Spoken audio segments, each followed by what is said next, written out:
it's really a piece which is quite unlike any other concerto that I've played, or even any other piece for solo piano and ensemble, because none of the relationships are obvious. There is not a very huge contrast between the piano and the ensemble. There is all the time a very refined interplay between the two. Very often the ensemble and the piano are almost the same volume and are playing almost the same material, but there's always differences, and the material of the piano is quite often different from the material of the ensemble. Very often the piano starts what the ensemble then goes on to develop. The piano initiates the actions, but all the time the ensemble is contributing material as well. So it's a very interesting tension between the two. I would say that it is a virtuosic piece for everyone, but it's really a very unusual kind of virtuosity because it's all very quiet. Most of it is very quiet, and all the actions are really very small, both for the instruments, for the ensemble, and for myself.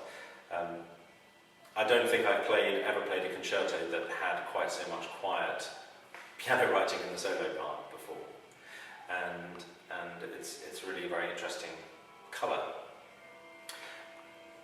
I would say one other thing about the piece, and that is that in a way it creeps up on you. At the opening you hear this very subtle relationship between the ensemble and the piano, and as the piece develops and as you hear how the material relates between the piano and the ensemble, in a way the character of the piece is exposed in a very it's like subterfuge. It's coming round the side or coming round underneath to show you the piece, to show you the characteristics. Well, I'm always surprised with the piece from Georges, every piece, and that's obviously a good sign, because if I knew what I was going to get, then there'd be no point in carrying on.